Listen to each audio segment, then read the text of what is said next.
panen itu banyak ilmu. Bahkan kalau tani kita tekuni, insya Allah nilainya jauh lebih besar daripada kita jadi pegawai.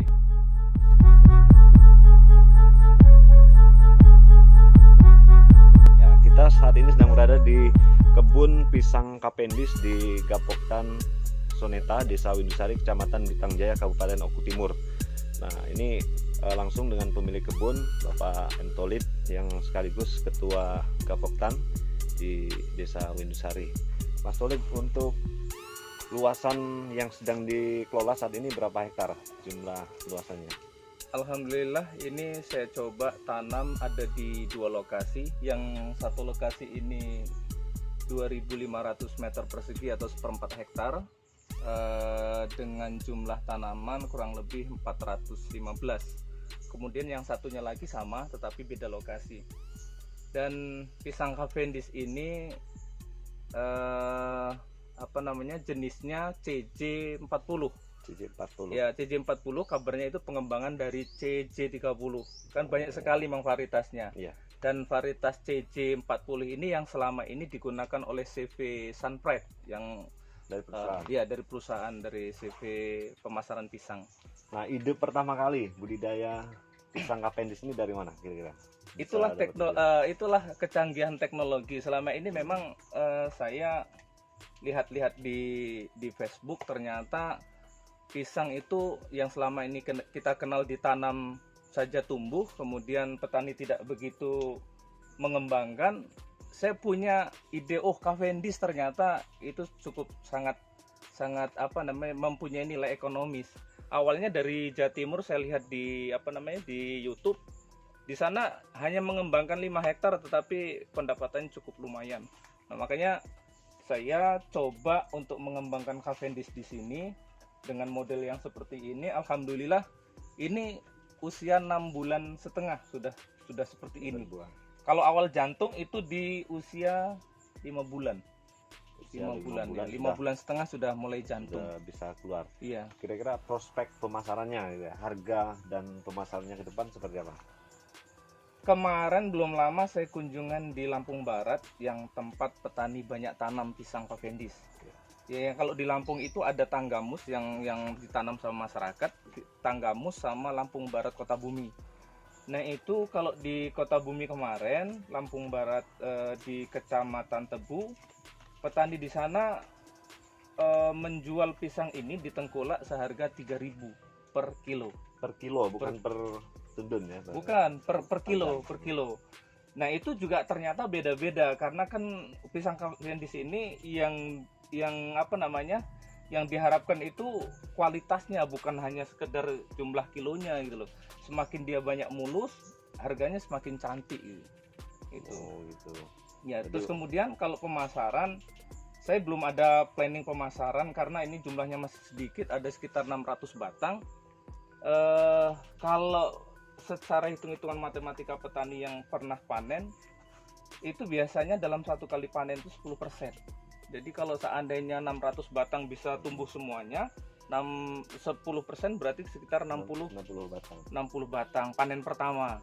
Nah, 60 batang itu kalau mencukupi satu mobil kan kurang. Iya. Nah, makanya saya itu punya ke depan pemasarannya, karena ini dikenal sama konsumen itu adalah ekonomi menengah ke atas. Saya ingin coba kenalkan ke masyarakat menengah ke bawah, yang mungkin harga lebih cantik. Saya akan pasarkan sendiri, kemudian nanti pasar-pasar buah di pinggir jalan itu bisa menjual Cavendish, sehingga Cavendish itu dikenal oleh masyarakat menengah ke bawah. Kira-kira kesulitan atau secara teknis budidaya nih, hambatan-hambatannya apa yang perlu disiapkan untuk melawan hambatan budidaya Cavendish ini? Hama penyakit atau mulai dari tanah gitu, kira-kira apa yang persiapannya? Kalau menurut informasi, memang dari sekian jenis tanaman pisang itu, dari jenis pisang-pisang kayak pisang Ambon itu ya, ternyata Cavendish ini lebih tahan penyakit. Makanya kita coba ke Cavendish daripada ke pisang Ambon. Terus kemudian kalau kendalanya memang air. Dia harus cukup banyak air. Cukup air, bukan banyak air. Makanya ada solusi, ada satu setengah dari lokasi ini kan saya pasang irigasi tetes. Itu pun memanfaatkan Pansimas di desa. Karena iya, karena sama-sama jauh. Sebenarnya kalau kita punya lahannya satu hamparan yang cukup lumayan luas, enak kita buat sumur bor. Tetapi kalau yang ada 2 lokasi, 3 lokasi sedikit-sedikit, ya biaya untuk sumur bornya. Iya benar, dia produksi lebih tinggi. Ya, sumur bornya. Nah, ini sebenarnya sangat inspiratif sekali budidaya pisang Cavendish, karena sekarang ini lagi trending pisang Cavendish ini di beberapa tempat sedang mulai digalakkan budidaya pisang Cavendish. Nah, untuk para kaum milenial, para pemuda, mahasiswa, khususnya mahasiswa Stiper nih. Ini Pak Dolip nih alumni Stiper Blitar, jurusan agribisnis. Selain budidaya pisang Cavendish, apa aja Pak Dolip yang diusahakan di sini? Sebenarnya usaha yang berbarengan dengan pisang Cavendish ini ada talas. Ini ada lorong-lorong ini saya coba tanam talas. Ini tujuan saya agar petani itu ada ada pemasukan dari budidaya yang selama ini ditekuni tetapi memang kurang menghasilkan. Kayak contohnya karet, kayak sawit ini kan memang harganya lagi down kan, lagi drop. Makanya saya mau kenalkan talas ini yang daunnya bisa untuk tembakau, kemudian umbinya atau batangnya sendiri kan ada 2 jenis talas yang bisa dihasilkan dari umbinya atau batangnya.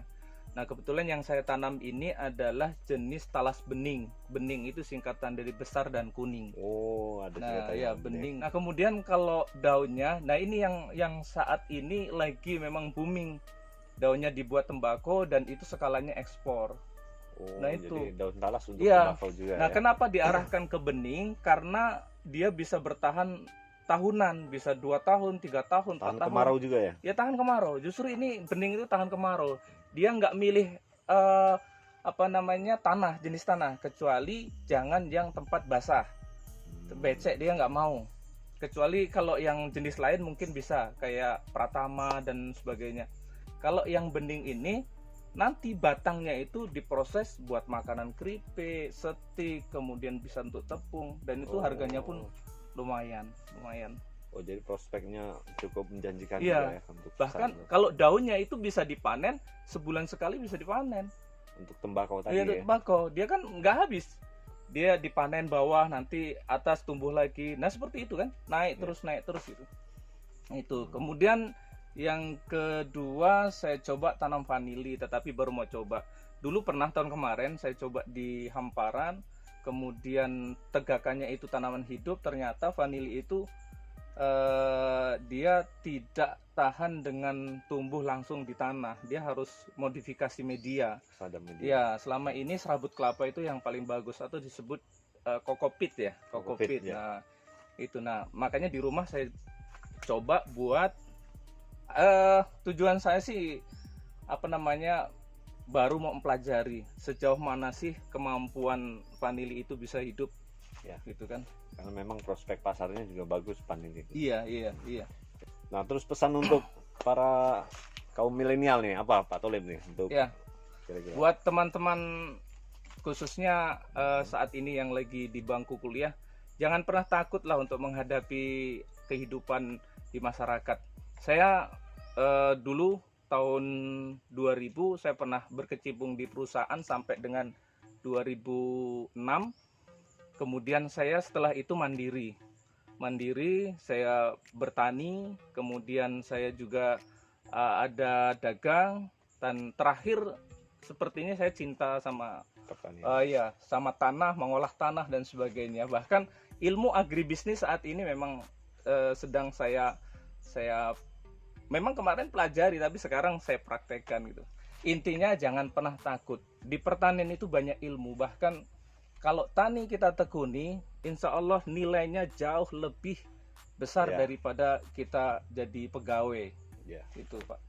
Jadi untuk mahasiswa atau masyarakat lain kelompok tani ini boleh belajar? Boleh, oh silakan, senang Pak, senang. Baik, diundang untuk belajar sama-sama di lokasi budidaya pisang Cavendish di kelompok tani di Gapoktan Soneta, Desa Windusari, Kecamatan Blitar Jaya.